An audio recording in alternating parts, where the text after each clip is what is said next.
Según datos revelados del momento de la detención de Miguel Cortés, el químico feminista, este hizo algunas cosas peculiares o llamativas, pues después de atacar a María José y su madre, este huyó, obviamente con rastros visibles de lo que hizo en su ropa.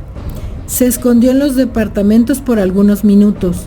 No está claro cuántos y tampoco está suficientemente claro en cuál departamento, ya que algunos vecinos mencionaron que se metió a otro departamento que no era el suyo, o si esto sucedió en el suyo, en el departamento de Miguel. Pero lo que sí está claro es lo que hizo Miguel, pues Miguel se cambió de ropa, se limpió, se rasuró, se peinó, dejando claro que se preparaba para un importante momento, el de la detención. Y al parecer esto no lo hizo tanto por ocultar lo que había hecho, ya que se sabe que varios vecinos lo vieron huir y que además la mamá de María José lo vio. Y además se sabe que la ropa la dejó ahí. Después fue encontrada. De hecho, por esta razón, la policía fue a su apartamento al día siguiente, pues buscaban la ropa que Miguel traía puesta al momento de los hechos, porque obviamente en algún momento la policía notó que Miguel estaba muy limpio y muy acicalado para lo que acababa de pasar, pues el escenario del crimen dejaba claro que el perpetrador no podía estar limpio.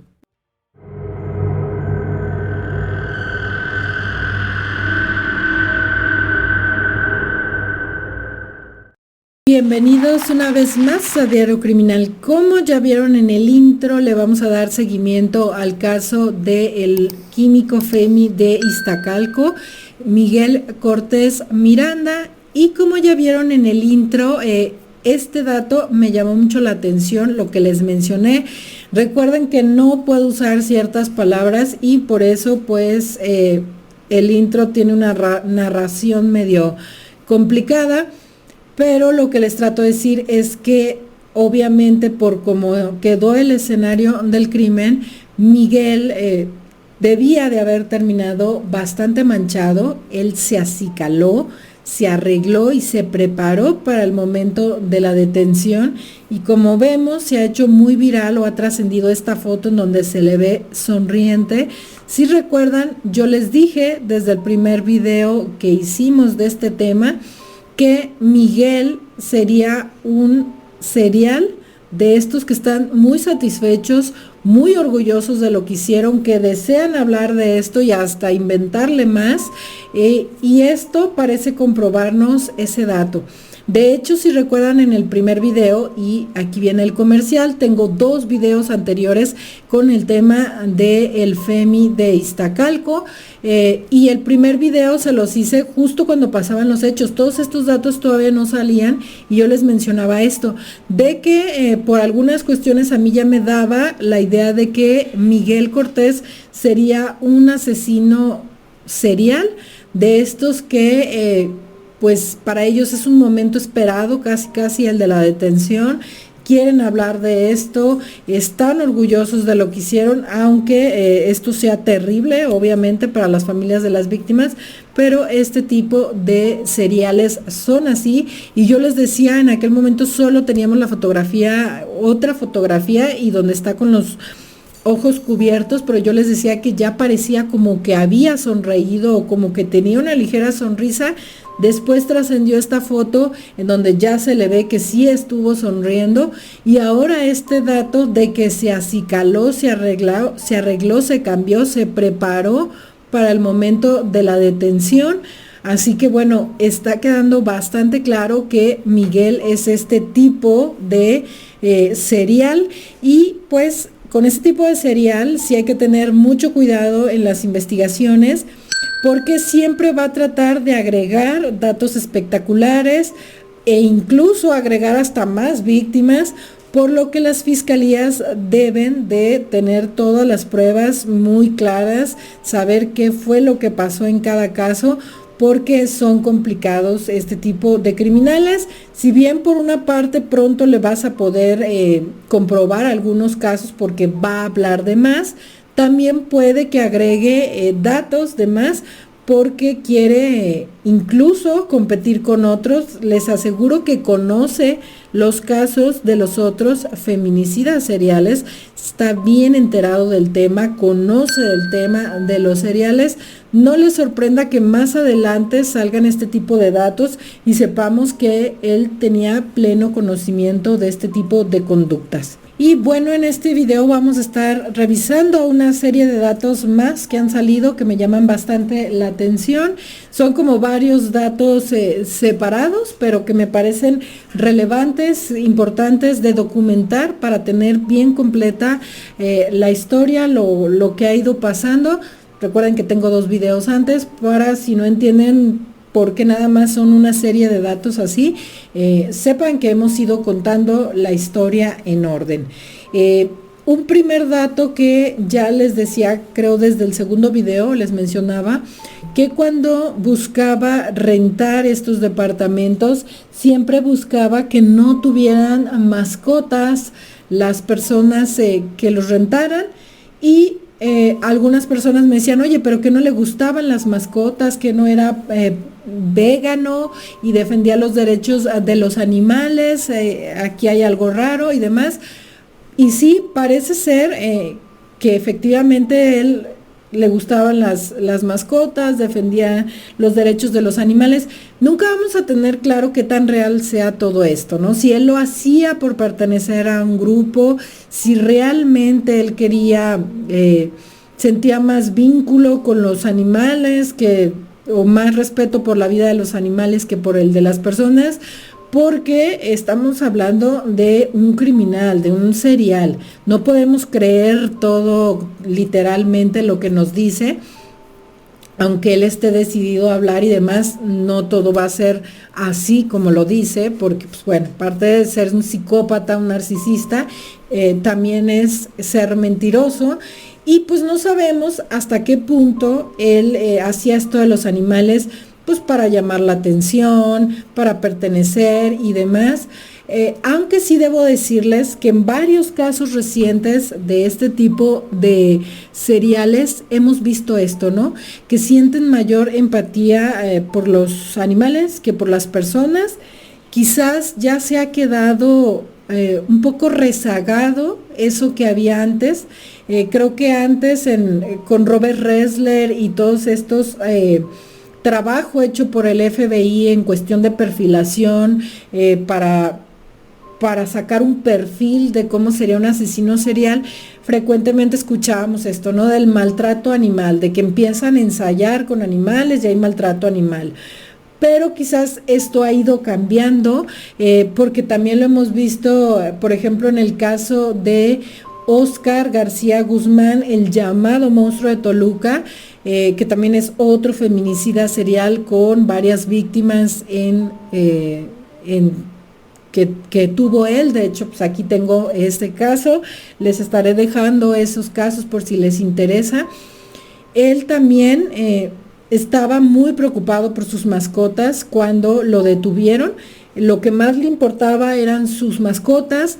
En la llamada que se filtró a través de prisión, que se filtró de que él hablaba con su mamá, de las primeras cosas que él hacía era preguntarle por sus mascotas, quién tenía sus mascotas, si estaban cuidando a sus mascotas, que de hecho en un video reciente que yo les hice sobre el caso de Óscar García Guzmán, sobre su casa, les mencionaba este dato de que Frida Guerrera, quien descubrió a Óscar García Guzmán, se quedó con una de las gatas de Óscar García Guzmán. Ella se quedó con la gata. Ella, me imagino que entiende pues que obviamente los animales no tienen la culpa. Ella se queda con la gata, creo que le cambiaron el nombre a la gata, intentaron cuidarla, pero la gata prácticamente se dejó morir porque extrañaba a Óscar. La gata extrañaba a Óscar y no superó nunca la pérdida de Óscar. Entonces realmente los animales eran bien cuidados por Óscar, el monstruo de Toluca. Sabemos que con las personas hizo este tipo de comportamientos, pero no así con las mascotas. Luego también está el caso de los monstruos de Catepec, estos sujetos que mataron en pareja, en el que también en la declaración este hombre dice que él siente mucho mayor empatía por sus mascotas, que prefiere que sus mascotas puedan seguir comiendo a que estas mujeres sigan supuestamente ahí, y siente toda la empatía por sus mascotas y no por no así por los humanos, por las mujeres. Entonces, y también en otros casos más, en otros lugares del mundo, hemos visto que este tipo de cereales tienen más empatía por los animales que por los humanos. Entonces yo creo que quizás aquí ya es un cambio o una arista que hay que tener en cuenta en el caso de los cereales. No todos van a caer en estas conductas. Creo que esto se daba mucho porque como que iniciaban a experimentar. Por ejemplo, en el caso de Jeffrey Dahmer, que sentía esta curiosidad por ver el interior de los cuerpos, ya sea animales o humanos, pues Jeffrey Dahmer empezó desde muy chico con esta curiosidad con los animales. Entonces, como que en aquel momento ese grupo de asesinos seriales tenían esta situación, y quizás por eso se empezó a hablar mucho de que presentaban agresividad con los animales, pero por ejemplo están todos estos que no. Entonces creo que ya es una cuestión que no aplica en todos los casos, aunque en el caso de Miguel, les digo, él se sabe de su activismo, no se ha dicho si tiene o tenía como tal animales.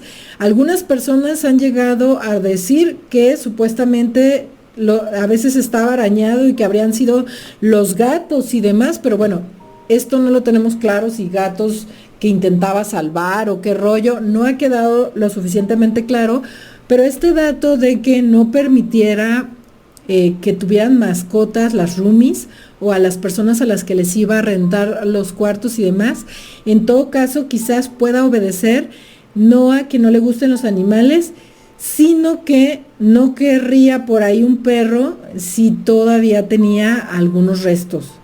Si recuerden que él se quedaba con cuerpos, que en su departamento fueron encontrados cuerpos, y recuerden que el olfato de los perros es bastante bueno.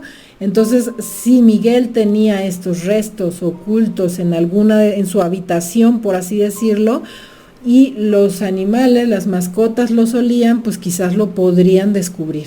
Entonces, quizás con esto tenga que ver esto de los animales.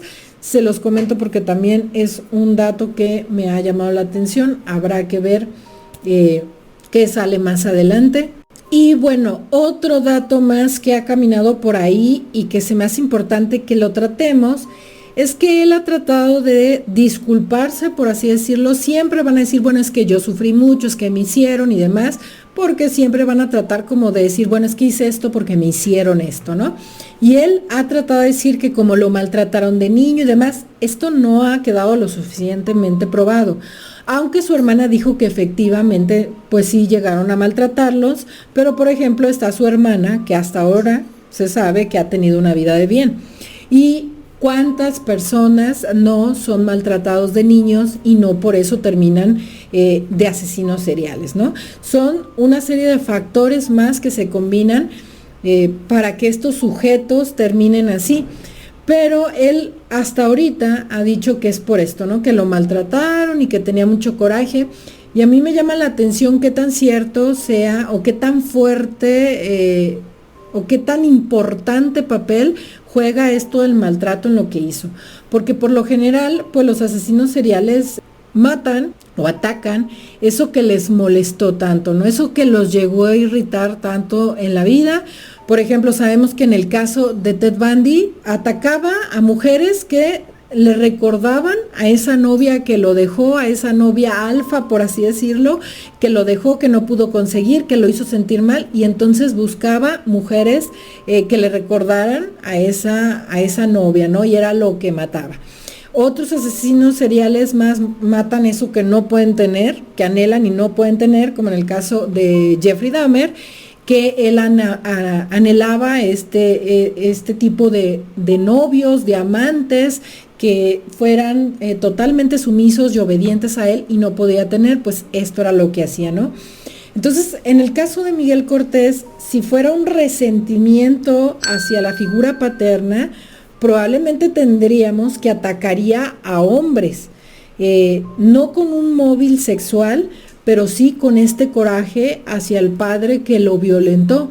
Y lo que estamos viendo en el caso de Miguel es que busca a mujeres que más bien le son atractivas o le interesan. Esto lo digo por los poemas que él dejó, por los poemas que se han filtrado, que todo el mundo conoce, que supuestamente son de su autoría.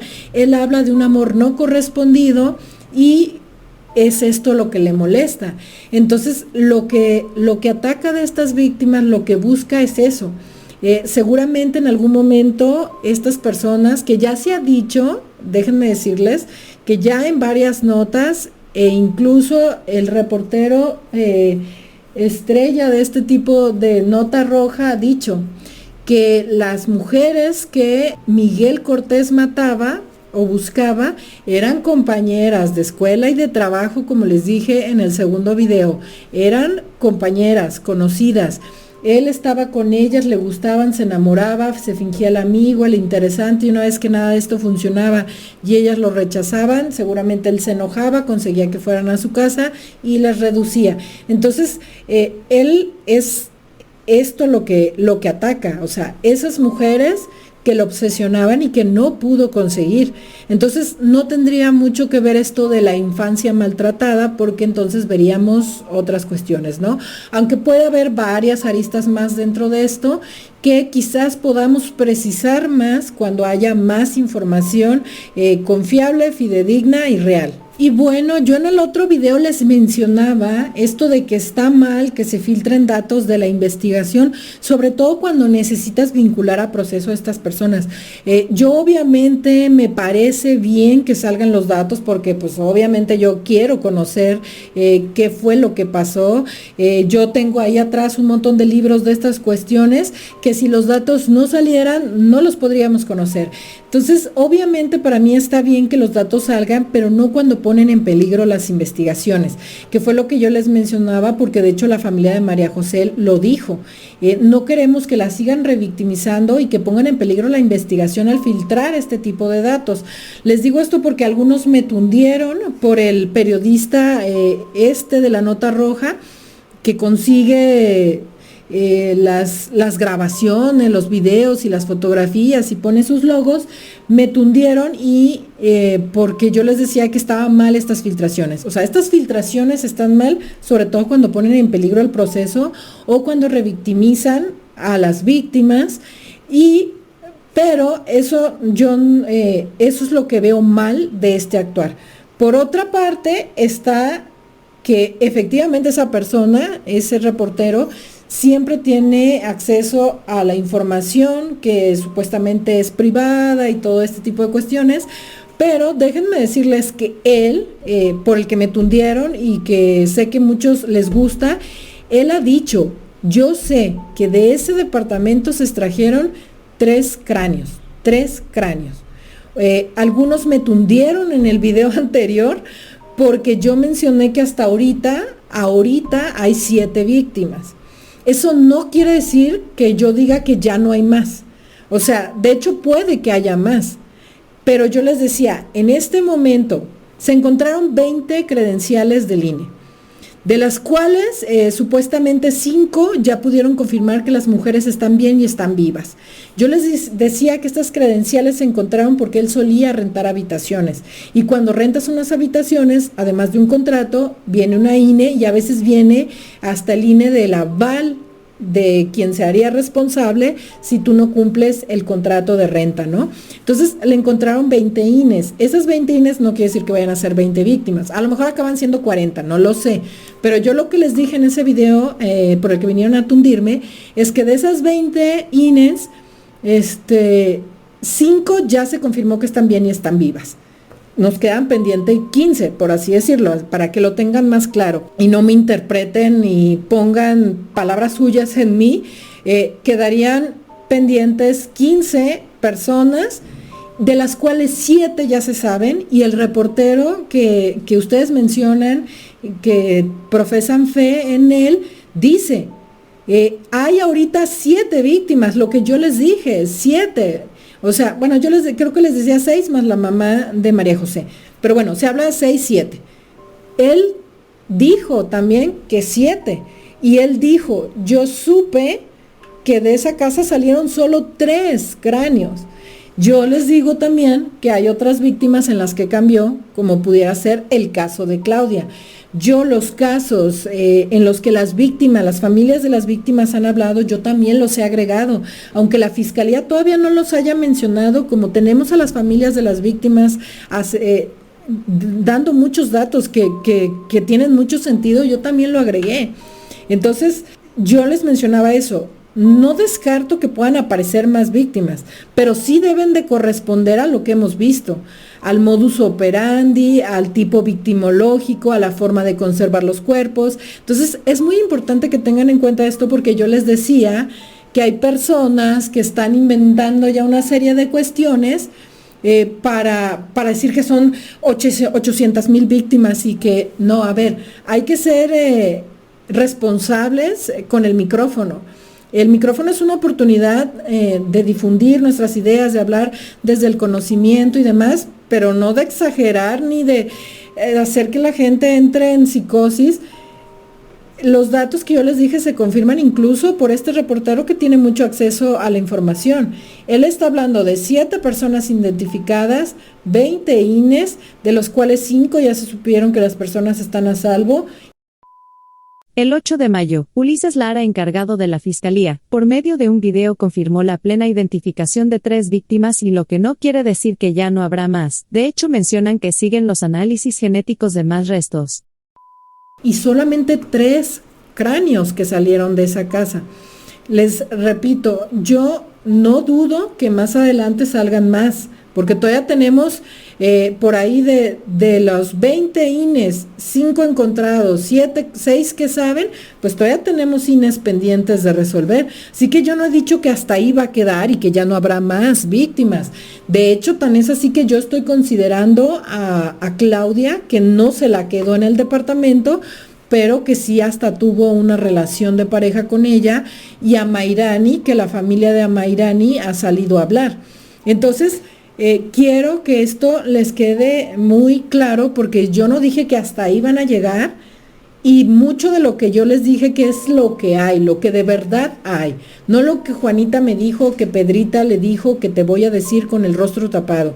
Y aunque se enojen, puede que aquí no encuentren exageraciones, ni profesionistas a los que entrevisto y que digo que están en la fiscalía y luego ladran perros, pero sí van a encontrar los datos reales y obviamente mi aporte, que es desde las áreas de la criminología, de las ciencias forenses, de todo eso que yo considero que es donde yo les puedo aportar algo, pero siempre basado en los datos reales. Yo no puedo inventarme que estoy hablando con alguien y que un cuarto de tercero me dijo, porque, bueno, si digo que hablo con un profesional de un área que está incluso en la fiscalía y luego por ahí ladran perros y digo que es que se fue a meter a la Contraloría, déjenme decirles que una Contraloría es otra oficina y es la oficina más privada y secreta de un CEMEFO, de un Instituto de Ciencias Forenses, porque es incluso en donde a un perito le pueden decir, oye, estás actuando mal, estás haciendo malas cosas. Es un área súper reservada y seria en la que no creo que haya perros. Eso para las personas que me tundieron por otra persona, que dicen que no, es que toda la credibilidad del mundo. Y bueno, tan creo que puede haber más víctimas que también les voy a poner este dato. Si yo creyera que no hay más víctimas y que yo estoy diciendo no creo que las víctimas tengan razón y demás, no les diría esto, les diría, no, pues nada más han identificado a 2, que oficialmente creo que nada más es a Viviana y a Frida Sofía. Y yo les mencioné todas las otras que creo, y hoy les menciono este dato de que se dice que el feminicida también podría llegar a tener víctimas en Puebla. Según una nota del medio Excelsior, Miguel, el feminicida de Iztacalco, podría tener víctimas en Puebla. Hasta el momento tienen imputados 7 casos, esta nota también lo dice, 7 casos, pero las fuentes piden ampliar las investigaciones a otros estados como lo es Puebla, por casos que estén sin resolver, ya que Miguel, el feminicida serial de Iztacalco, podría tener víctimas en Puebla. Esta hipótesis surge porque tiene una hermana y un hermano que viven en territorio poblano y que se sabe que viajaba frecuentemente para visitarlos e incluso que llegaba a quedarse varios días con ellos. Prueba de ello es que estuvo con Frida Sofía, según lo que dice este medio, en el pueblo mágico de San Pedro Cholula el 9 de septiembre. Ante esa situación existe una posibilidad de que no descarten las autoridades ministeriales llevar a cabo investigaciones en Puebla en búsqueda de más víctimas. Y bueno, ya para terminar, otro dato que ya algunos hablan es de la posibilidad de que Miguel Cortés, el Femi de Iztacalco, el químico Femi de Iztacalco, todos hablan de la posibilidad de que haya consumido partes de sus víctimas, de si habría llevado a cabo actos de canibalismo sobre sus víctimas. Y yo me atrevo a hablar de este tema porque yo recuerdo que en las primeras notas de cuando entraron a su departamento, algunas personas decían que en su refrigerador también habían encontrado restos humanos, y pues obviamente empezaron a decir que si habría la posibilidad de que esto fuera así.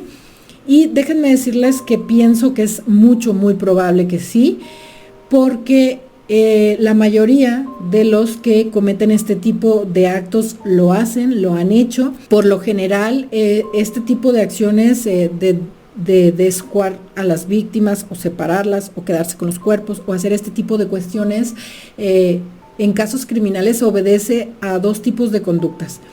Una que puede ser de forma utilitaria, por así decirlo, que es cuando el agresor no tiene otra forma de deshacerse del cuerpo y tiene que separarlo en varias partes para poderse deshacer del cuerpo, porque no tiene carro, no lo puede, no tiene alguna otra forma de hacerlo, y entonces tiene que hacer esto, ¿no? Esto lo hemos visto, por ejemplo, en el caso de las tamaleras, o recientemente lo hemos visto en el caso de Daniel Sancho, que como Daniel Sancho, aunque es muy fuerte y grande y tenía posibilidades económicas, no podía deshacerse del cuerpo de Edwin Arrieta, y termina por separar el cuerpo de Edwin Arrieta y repartirlo por la isla de Tailandia. En este tipo de conducta, por así decirlo, el victimario lleva a cabo esto porque él lo necesita hacerlo para poderse deshacer o separar del cuerpo o no ser descubierto, ¿no? Entonces, es una de las razones por la que los criminales llevan a cabo este tipo de conductas es eso, ¿no? Para poderse deshacer del cuerpo. La segunda es ya una cuestión más psicológica, que creo que es a la que responde Miguel Cortés, que es cuando se quieren apropiar en su totalidad de la víctima. En el caso de Miguel, por los escritos que ha hecho, por lo que ha dejado ver en sus escritos en Facebook, él quería poseer y quedarse con las víctimas. También por eso creo que se queda con los cuerpos, y por eso creo que forma parte de su modus operandi quedarse con los cuerpos, porque no las pudo tener en vida, no consiguió que lo amaran y se quedaran con él en vida. Entonces las quiere tener a la fuerza, ahí sí parecido a Jeffrey Dahmer, quedárselas, tenerlas, y por lo que ha escrito, incluso conservaba los cuerpos, y no quiero ser irrespetuosa, pero es necesario para fines criminológicos. Yo pienso que seguía arreglándolas, viéndolas, teniéndolas ahí, y parte del tabú o de la fantasía de este tipo de seriales es poseer en su totalidad, incluye el comer. Esto lo hemos visto en varios casos similares, por ejemplo, el caníbal de la Guerrero, José Luis Calva Cepeda, que también lo vimos aquí en México hace tiempo y que también le gustaba el teatro y la poesía. José Luis Calva Cepeda también se sabe que comió, ¿no? Y también eran exnovias y pues también comió. Incluso le encontraron preparando parte del cuerpo de las víctimas, y pues es una idea muy patológica que este tipo de seriales tienen. Por ejemplo, Andrés Filomeno Mendoza, el caníbal de Atizapán mal llamado, o el Femi de Atizapán, también llegó a comer partes de sus víctimas y también se quedaba con los cuerpos. También se sabe que Jeffrey Dahmer, por ejemplo en Estados Unidos, Jeffrey Dahmer también llegó a hacer esto. Entonces casi siempre que se quedan con los cuerpos, que hay esta patología de poseer por completo, de tenerlos ahí, llegan a hacer esto de comer partes del cuerpo de las víctimas, quizás no todas, quizás solo por probar, quizás solo ritualmente, pero sí lo llegan a hacer. Así que es muy probable que en el caso de Miguel Cortés Miranda esto sí haya sucedido, pero todavía no se tiene este dato. Este dato todavía no se tiene de forma oficial, no se ha confirmado, pero yo me atrevo a suponer o a ir más allá y pensar que muy probablemente sí lo llegó a hacer. Así que bueno, estos son los datos nuevos que les tengo para analizar del caso del químico Femi de Iztacalco. Le daremos seguimiento obviamente a este caso. No olviden de dejarme qué es lo que piensan de este caso, de otros casos, qué otros casos les gustaría ver.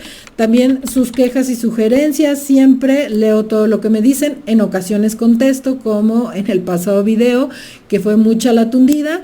Pero también a veces les contesto a través del video, me fijo en lo que ponen, tanto positivo como negativo. Yo no borro comentarios ni nada de eso, trato de, a menos que me insulten, pero de ahí en más yo trato de fijarme en lo que me dicen y darles respuesta. Así que espero que haya podido contestar lo que me dejaron en el video anterior. No olviden suscribirse al canal si les interesa este tipo de contenido. También les dejo mis redes sociales y nos vemos en un próximo video.